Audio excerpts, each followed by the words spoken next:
Cuando pensamos en la riqueza de un gran imperio, lo primero que se nos viene a la cabeza suelen ser, no sé, imágenes de cofres llenos de oro, tesoros. La imagen clásica, sí. Exacto. Pero al revisar las fuentes sobre el Imperio Otomano, esa imagen como que no cuadra del todo. Hablamos de una potencia que duró 600 años. El oro por sí solo no explica eso.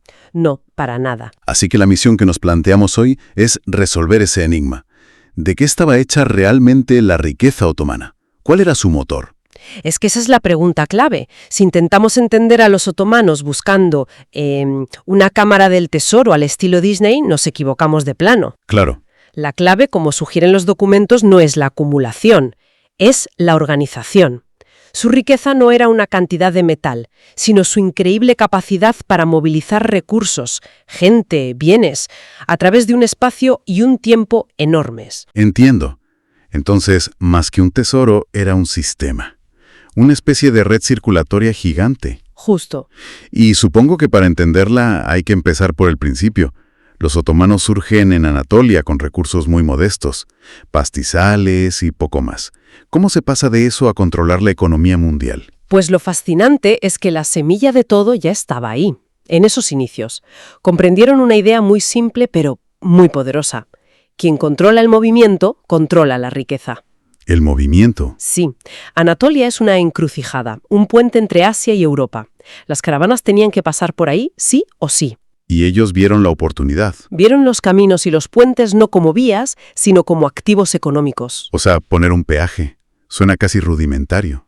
Bueno, al principio lo era, pero la genialidad fue el siguiente paso. No era solo cobrar.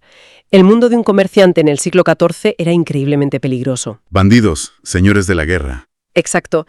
Y los otomanos ofrecieron un trato. Págame un impuesto y yo te garantizo que tu caravana llegará segura. Ah, vale. Crearon zonas de seguridad. Y la riqueza, como el agua, siempre busca el cauce más seguro. Los comerciantes empezaban a desviar sus rutas para pasar por territorio otomano. No conquistaban el comercio, lo atraían. Vale, eso ya tiene mucho más sentido. Vendían seguridad, que en esa época era un bien de lujo. Y me llama la atención otro punto, su pragmatismo. No llegaban a un sitio y lo arrasaban. ¡Que va! Todo lo contrario. Eran administradores, no solo guerreros. Cuando conquistaban un territorio bizantino, por ejemplo, estudiaban sus sistemas de impuestos, sus registros. ¿Y los adaptaban? Los integraban en su sistema, haciéndolo más grande. Preferían un flujo constante de ingresos a la pureza ideológica. Y entonces, con esa base ya consolidada, llega el momento que lo cambia todo. 1453. La conquista de Constantinopla. En los textos se describe casi como si se girara una llave en el corazón de la economía mundial. Es una metáfora perfecta, porque Constantinopla no era solo una ciudad, era la dueña del Bósforo, un cuello de botella. Claro. Imagina un embudo por el que tiene que pasar todo el comercio del Mar Negro hacia el Mediterráneo. El trigo de lo que hoy es Ucrania, la madera de los Balcanes, pieles. Todo. Al controlar ese estrecho, pasaron de ser un actor importante a ser el árbitro del juego. Podían abrir o cerrar el grifo del comercio. El poder de grabar cada barco debía de ser inmenso. Inmenso, pero el poder estratégico era aún mayor. Podían decidir qué potencias europeas, como Génova o Venecia, recibían grano y cuáles no. Vaya. Podían influir en el precio del pan en Roma desde Estambul. Fue un punto de inflexión absoluto. Pero la ciudad no era solo un peaje gigante. La conquista les dio control sobre muchísima tierra cultivable. Y aquí entra el segundo gran pilar, ¿no? La agricultura.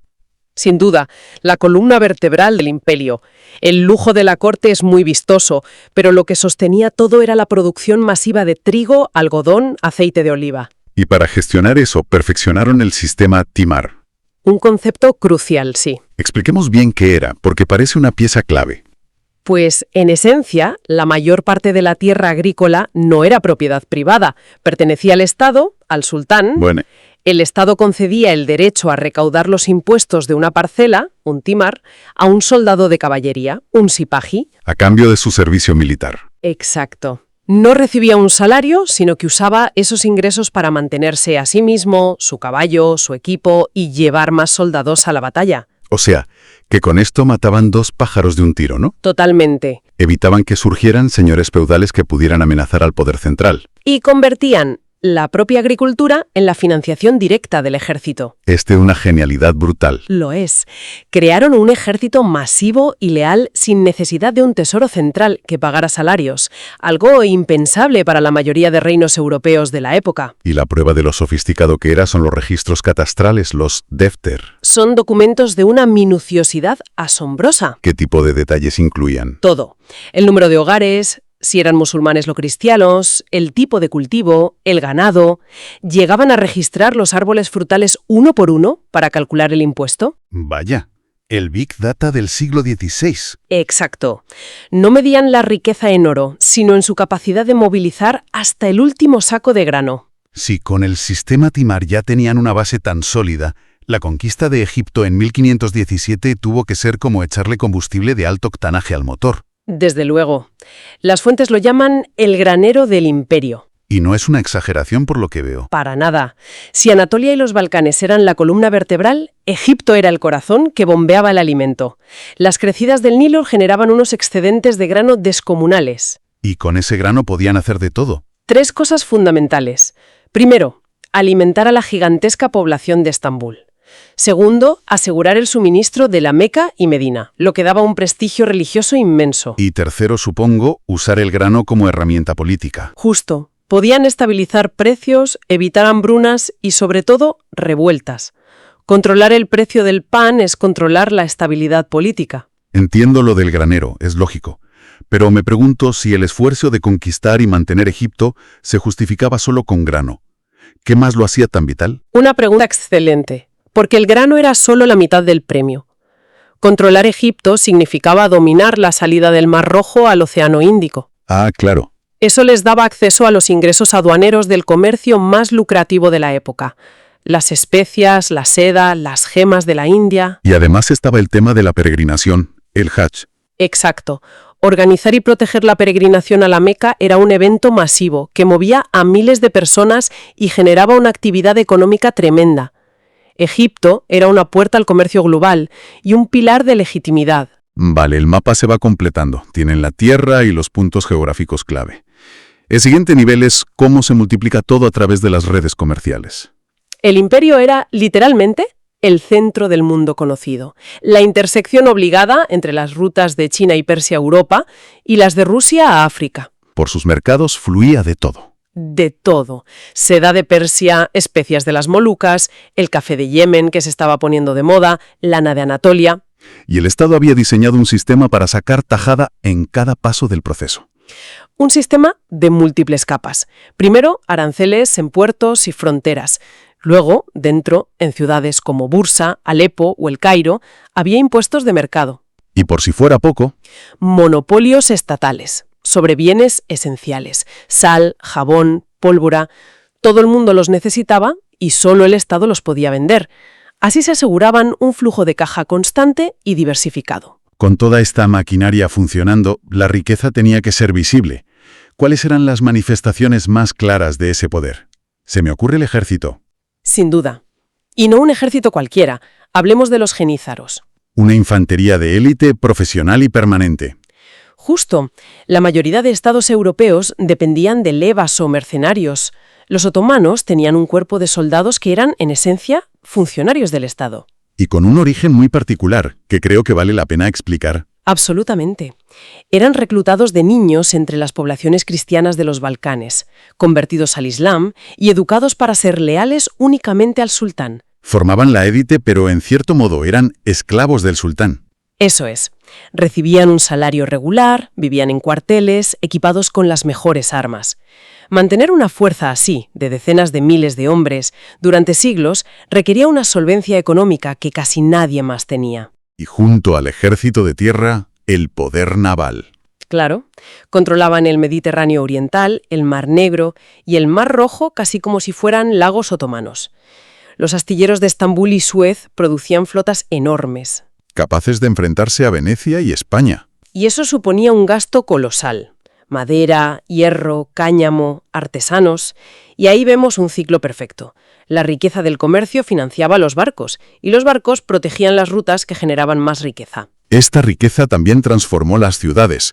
Estambul se convirtió en una de las mayores metrópoles del planeta. Sostener una ciudad de ese tamaño era una proeza logística. Increíble.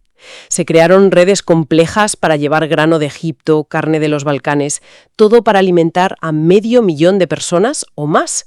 Pero la riqueza no solo se consumía, se reinvertía. En infraestructuras. Exacto. Las grandes obras públicas, mezquitas, acueductos, puentes, no eran solo para ganar prestigio, eran inversiones económicas estratégicas. ¿En qué sentido? Pensemos en los carabasares. Las posadas fortificadas en las rutas comerciales. Una red de ellas a una jornada de distancia unas de otras. Ofrecían un lugar seguro para los mercaderes. Reducían drásticamente el riesgo y los costes del comercio. El Estado, al construirlos, estaba en la práctica estimulando la actividad económica que luego grabaría. Toda esta maquinaria parece casi perfecta. Pero ningún sistema es impenetrable. Y para los otomanos, el problema llegó desde América, en forma de plata. Plata. Parece irónico que un influjo de riqueza se convirtiera en un problema. Pero es que fue un torrente. El torrente de plata de Potosí, México, inundó Europa y provocó lo que se llama la revolución de los precios, una inflación galopante. Y el Imperio Otomano, tan conectado a la economía europea, no pudo evitar el contagio. No pudo. Su sistema monetario se basaba en el akçe de plata para el día a día y el sultani de oro. La llegada masiva de plata americana hizo que el valor del akçe se desplomara. Y los salarios de los genízaros y funcionarios, pagados en akçes, de repente valían mucho menos. Exacto. Y eso generó crisis, revueltas y una presión enorme sobre el tesoro. ¿Y cómo reaccionó el sistema a un shock tan brutal? Pues aquí es donde se ve la resiliencia de sus bases económicas. El imperio no se derrumbó, crujió, pero no se rompió. ¿Se adaptó? Se adaptó, devaluó la moneda de forma controlada, introdujo reformas fiscales. Su capacidad para gestionar una crisis así durante más de un siglo demuestra que su economía no dependía de un único pilar. Tenía una base agrícola y comercial lo bastante amplia para absorber el golpe. Justo. Me interesa también cómo se distribuía esta riqueza. Es fácil pensar en el lujo del Palacio de Topkapi, pero ¿y el resto de la gente? El lujo de la corte era en gran medida una proyección de poder, propaganda. Pero sí, una parte significativa de la riqueza circulaba a niveles más bajos. Por ejemplo, los gremios. En las ciudades, los gremios de artesanos eran instituciones muy poderosas. Regulaban precios, calidad y funcionaban como una red de seguridad social. Y en el campo, las comunidades campesinas a menudo conservaban derechos comunales sobre pastos o bosques. O sea que el sistema, aunque desigual, tenía mecanismos para evitar la miseria extrema que podía llevar a revueltas. Tenía válvulas de escape, sí. Y esto nos lleva a una idea que las fuentes recalcan. Hay que tener cuidado con la narrativa simplista del declive otomano. Totalmente. El concepto del enfermo de Europa es una simplificación posterior. Incluso en los siglos XVIII y XIX, económicamente seguían siendo un actor muy relevante. Muy relevante. En el siglo XIX, el imperio emprendió las reformas del Tanzimat, un intento serio de modernizar la burocracia, el ejército y la economía. Se construyeron ferrocarriles, telégrafos. Y aunque empezaron a depender de préstamos europeos. El hecho de que se los concedieran demuestra que todavía se consideraba que tenía activos valiosos y una base económica con potencial. Entonces, si tuviéramos que resumir el gran hallazgo, la riqueza otomana no fue un tesoro. Fue sobre todo organización, circulación y una asombrosa sostenibilidad. Exactamente. Fue la capacidad de movilizar los recursos de 3 continentes para alimentar ciudades, pagar ejércitos y mantener un orden que funcionó durante 6 siglos. El imperio no colapsó por pobreza, se agotó. Agotó. Su sistema, tan adaptado a un mundo preindustrial, no pudo seguir el ritmo de la nueva economía industrial y financiera del siglo XIX. La riqueza no desapareció. Fue redirigida por nuevas potencias. La verdadera medida de su riqueza entonces es su increíble longevidad, 600 años. Pero quizá su legado más profundo es el que no se ve a simple vista. Y eso nos deja una pregunta final para reflexionar. ¿Cuántas de las rutas comerciales, las conexiones culturales, incluso las tensiones políticas que vemos hoy en los Balcanes, en Oriente Medio, en el norte de África, no son sino ecos de esos flujos económicos y administrativos que el Imperio Otomano creó y gestionó durante siglos? Quizá el mapa subyacente de esa vieja red imperial todavía, de formas que no siempre reconocemos, sigue moldeando nuestro presente.